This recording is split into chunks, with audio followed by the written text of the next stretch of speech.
We have to start off with Manchester United losing Leny Yoro to injury for 2 months. Big, big loss for Manchester United. Big, big loss for Manchester United. Um, this is not just Leny Yoro that's out actually. It was announced also that Rasmus Højlund he'll be out. It was also announced that Rasmus Højlund will also be out for a few weeks with I believe it was 6 weeks with the hamstring injury. Keep in mind, this is a Manchester United team that has gone through hell when it came through the injuries that they had to deal with last year. I mean, losing center backs left and right, losing key players all over the park, being one of the most injury-riddled teams in the Premier League, and it massively hindered their chances last season to really compete. It had a lot to do with their demoralizing season. And Eric Ten Hag, he's able to survive despite that horrible season, and now he's going to be put on immediate in the hot seat. And then in preseason, the same fate continues. He's losing his new center back that's came in. This is Leny Yoro, who's gonna have a big impact in the fact that United are already pretty thin at that center back position.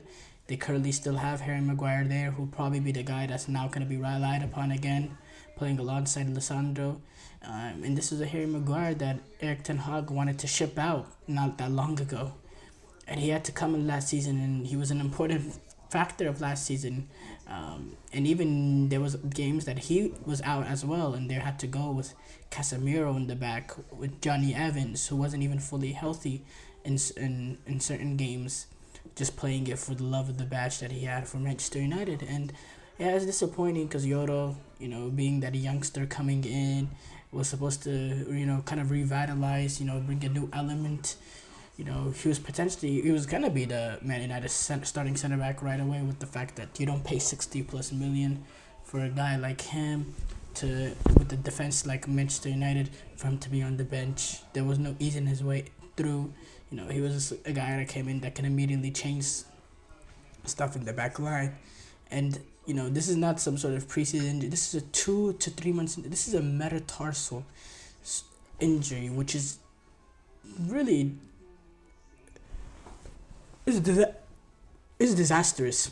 Is disastrous to say the least. I mean, you saw him wearing on crutches and wearing a protective boot after the injury that he suffered against Arsenal. A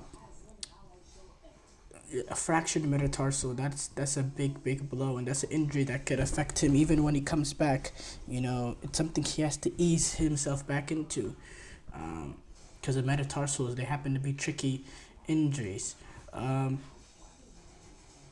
it's just unfortunate that this came during a preseason friendly, during a game that has no implications for Manchester United. Obviously, it's still necessary to play these players in preseason. You want to get them up to speed.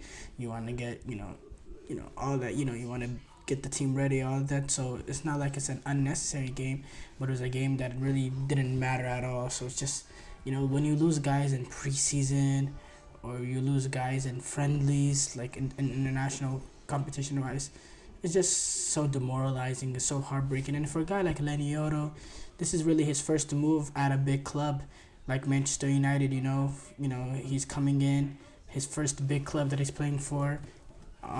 Obviously excited, getting ready for his debut, and then he comes in and then immediately gets injured, and he's having to miss 2 months, and now his debut is going to come sort of in the middle of the season, or not in the middle of the season, but like,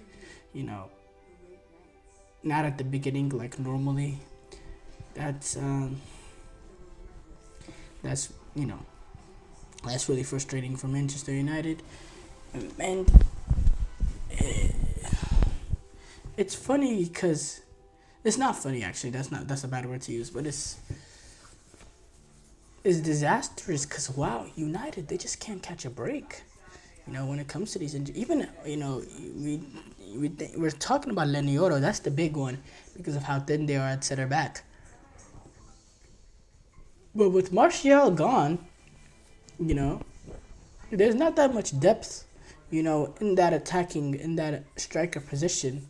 And Rasmus Højlund, he's expected to lead the line for Manchester United game in game out.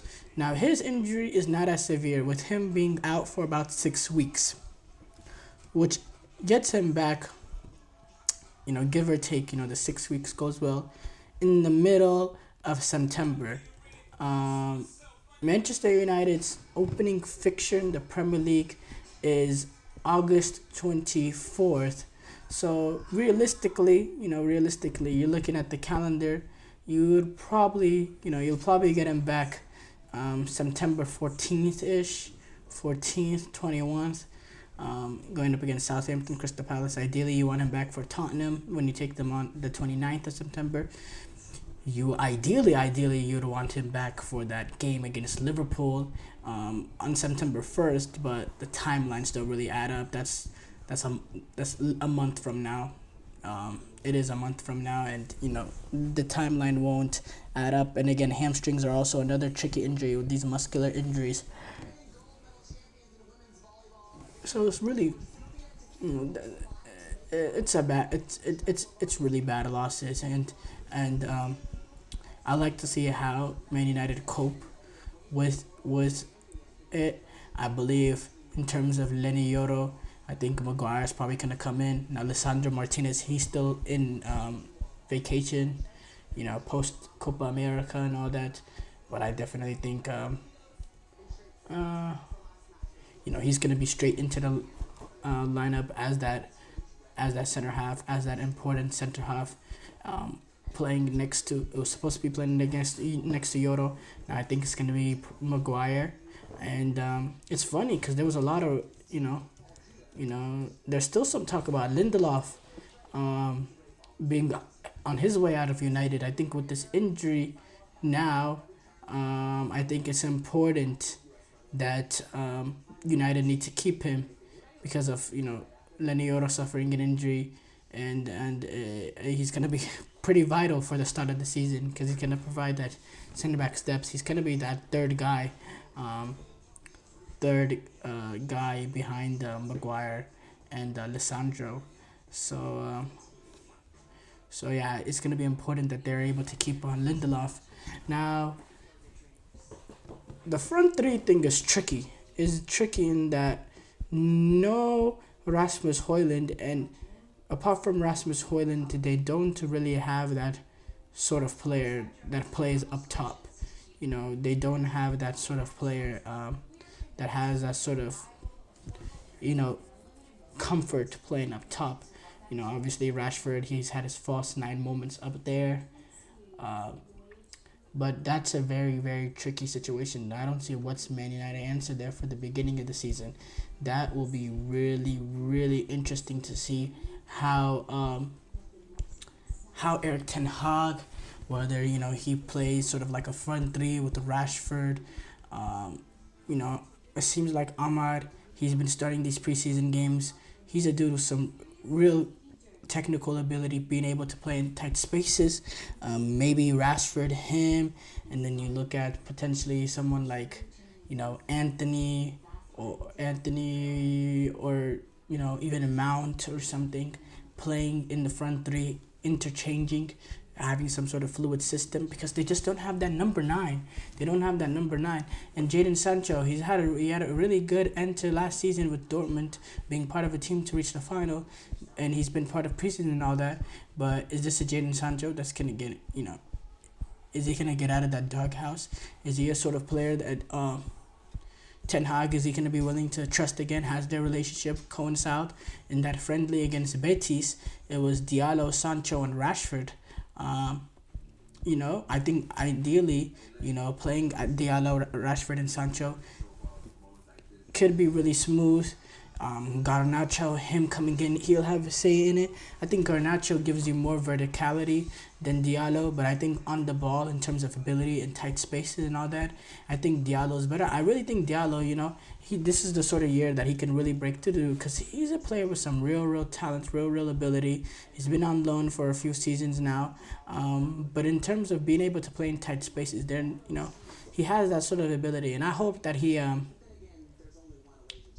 he gets more starts this season, and he gets to have a lot of minutes this season because I think he has a higher ceiling with than Alejandro Garnacho. Now Garnacho gives you verticality, he has pace, he also has ability, but not to the ability of Diallo. I think when you just talk technically, I think Diallo is better. When you take advantage of athleticism and verticality and all that, then Garnacho gives you more. But I think you always want to go with the guys that has just more quality on the ball, because those are the sort of players that at the end of the day they always prove to end up being better in the long run. Like you know like someone who is vertical, he can make that difference in coming in off the bench, or like one game he has a game where he completely pops. But someone who has that real sort of technical ability, those are the players that tend to last more. Those are the players that managers go in, game out. Those are the players that have more impact game in, game out. So yeah, it's really a devastating sort of start to United's preseason, losing two players already, two important players, two players that were going to be in that first 11 for the start of the season. Just absolutely disappointing.